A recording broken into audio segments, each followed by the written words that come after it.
পাক রব্বুল আলামিন পবিত্র কোরআনের সূরা নিসার ৭৮ নম্বর আয়াতের মধ্যে বলেন, আইনামা তাকুনু ইউদরিকুমুল মাউতু ওয়ালাউ কুনতুম ফি বুরুজিম মুশাইয়াদা।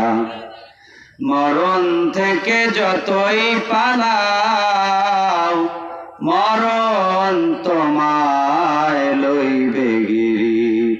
যদিও বন্ধু পালাও তুমি আকাশ পানে লাগিয়ে সিঁড়ি। আল্লাহ পাক রব্বুল আলামিন বলেন, মৃত্যুর হাত থেকে বাঁচার জন্য যদি তোমরা সুদৃঢ় দুর্গের ভিতরেও অবস্থান করো, সেখানেও মৃত্যু যাবে এবং তোমার সাথে মোলাকাত করেই ছাড়বে। কথা বলেন ঠিক কিনা? কথা বলেন ঠিক কিনা? মাইকেল জ্যাকসন ইতিহাস গাড়াগাড়ি করে দেখলেন যে অমরত্ব লাভ করা সম্ভব না, মৃত্যুর সাথে মোলাকাত করতেই হবে, মরতেই হবে। তাহলে মাইকেল জ্যাকসন এবার অমরত্ব লাভের চিন্তা বাদ দিলেন।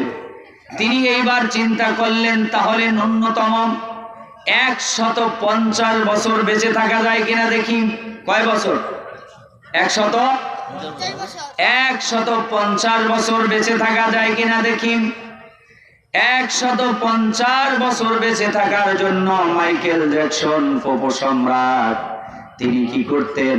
অক্সিজেন চেম্বারে ঘুমাতেন। কোথায় ঘুমাতেন? কথা বলেন, কোথায় ঘুমাতেন? অক্সিজেন চেম্বারে ঘুমাতেন। কাচের তৈরি একটা ঘর বানালেন যেখানে মশা মাছি পর্যন্ত প্রবেশ করতে পারে না। অক্সিজেন চেম্বার যেখানে ঘুমালেন শরীর স্বাস্থ্য মন মানসিকতা ভালো থাকে, এমন একটি কাচের তৈরি ঘর বানালেন, একটা প্রাসাদ বানালেন, একটা সুদৃঢ় দুর্গ বানালেন, যার মধ্যে তিনি ঘুমাতেন।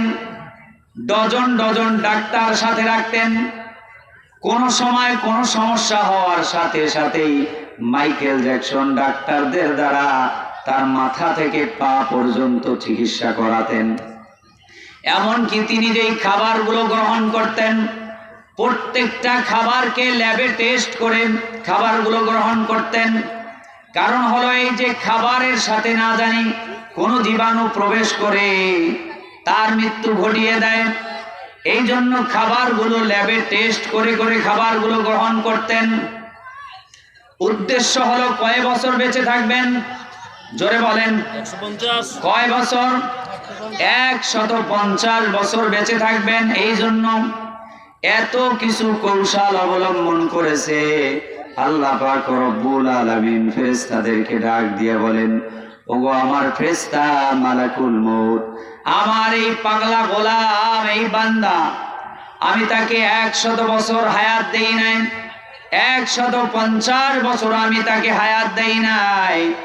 আমার নির্ধারিত হায়াত আমি যেটা দিয়েছি তার চেয়ে সে বেশি বাঁচতে চায়। ওগো আমার ফেরেশতা, যাও যাও তার জান কান্দানি করে নিয়ে আসো। মাত্র ৫০ বছর বয়সে, কয় বছর? কয় বছর? ৫০ বছর বয়সে আল্লাহ তাআলা মালাকুল মউতকে পাঠায় দিলেন।